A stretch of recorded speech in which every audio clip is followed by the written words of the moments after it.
We've heard in a few different places that there is apparently 800 scientific studies and independent regulatory safety assessments to support the fact that glyphosate does not cause cancer or environmental harm.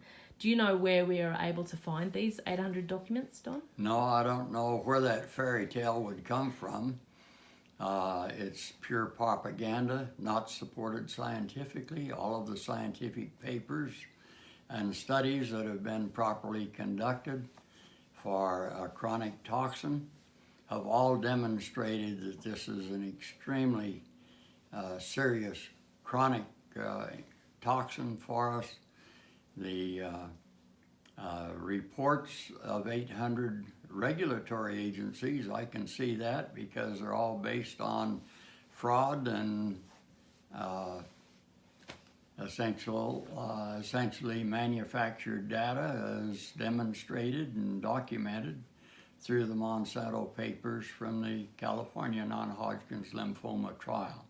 There are no scientific papers that I am aware of that document any safety of glyphosate as a chemical, a carcinogen, or other impact from a health standpoint.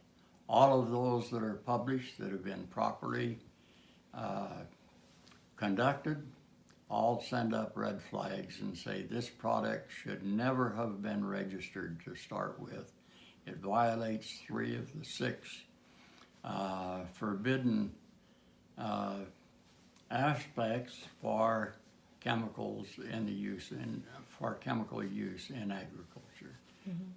And you were saying earlier that even to have one of those means it shouldn't. Any one of those 6 prohibitions for registration and use in agriculture would have prevented the registration of glyphosate. EPA was merely told that it was so safe because humans don't have the EPSPS or the shikimate pathway, that therefore it can never be toxic, and they were never challenged on that.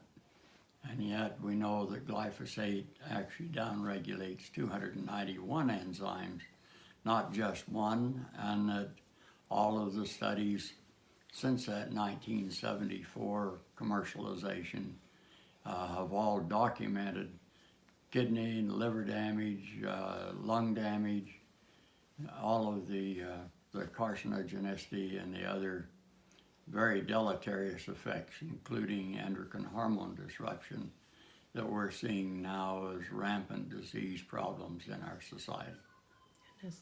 So when we have our regulatory body actually saying at this point in time they don't see an issue with glyphosate, what do you recommend we ask of them to do? We ask them to evaluate the scientific data rather than taking company propaganda.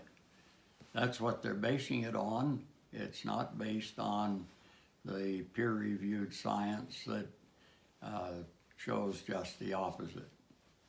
Even the internal company studies that were conducted on the safety of glyphosate document that it's a serious carcinogen, with up to 23% of the animals receiving the low doses of glyphosate developing malignant lymphomas, as again was shown in the California lawsuit. 0 of the animals in those studies developed a malignant lymphoma. The ones that the control animals. The control that didn't, yeah. But 23% of the animals receiving the glyphosate developed malignant lymphomas. Again, 0 in the control animals that weren't exposed to the glyphosate.